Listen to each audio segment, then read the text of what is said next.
Every February 11th, Japan observes National Foundation Day. This marks the date in 660 BC when the Japanese state was supposedly founded. The traditional narrative attributes this unification to Emperor Jimmu, a figure the ancient texts describe as a direct descendant of the sun goddess. This origin story grants the Japanese imperial house the status of the oldest continuous ruling dynasty in existence. However, the academic consensus, led by historians such as Sokichi Tsuda, suggests Emperor Jimmu never existed as a physical human being. The foundational texts, the Kojiki and Nihon Shoki, operate as a form of state-sponsored political software. They were commissioned to standardize royal authority and provide a divine pedigree for the Yamato kings. We can reconstruct the true origins of the state by deconstructing these texts, examining 3rd century archaeological sites, and tracing the physical arrival of continental technologies.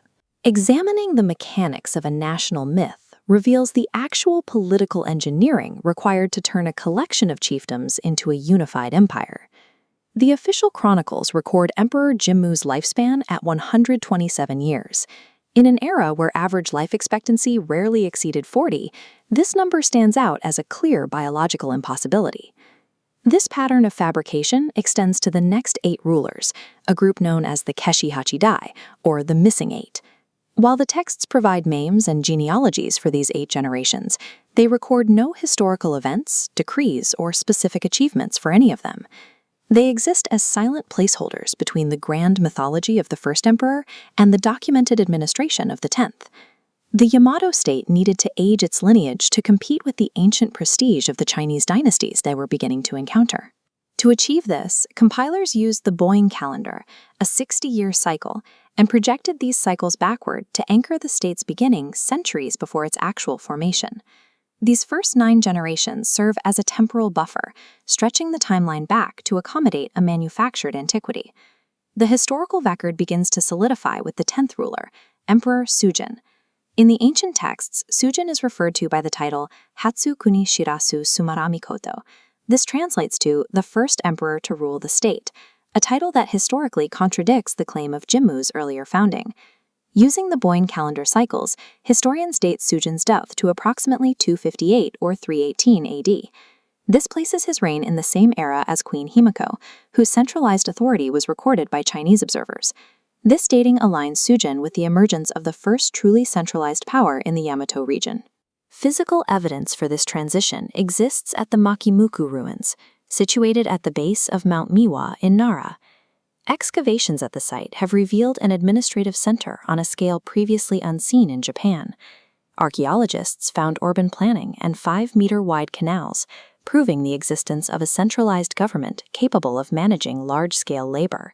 In 2010, a specific ritual pit was discovered containing thousands of botanical remains. Researchers recovered roughly 2,800 peach seeds from the site, rare items which were used as high-status offerings in early state ceremonies. Radiocarbon dating of these seeds confirms the site was active in the 3rd century, exactly when Sujin is thought to have reigned. The archaeological data from Makimuku provides the physical bedrock that the myth of Jimmu lacks. If Sujin marks the true administrative start, we must account for the specific geographic details found in Jimmu's earlier conquest legends. National myths are often personified memories of actual demographic shifts and technological arrivals. Records from the Chinese Qin dynasty describe a massive expedition led by a man named Xu Fu. Xu Fu was sent by the first Chinese emperor with a fleet and thousands of youths to find a legendary elixir in the eastern islands. This fleet introduced advanced metallurgists, skilled artisans, and sophisticated agricultural techniques to the archipelago. Legendary landing sites for Xu Fu are concentrated in the Kishu region, following a path from the coast toward the interior.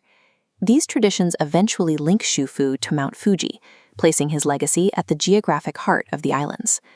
The route of Xu Fu's legendary arrival shows significant spatial parallels with the Eastern Expedition, later attributed to Emperor Jimmu. The arrival of migrants possessing superior iron and bronze technology would naturally result in the rapid displacement of indigenous populations, creating the conditions for a conquest narrative.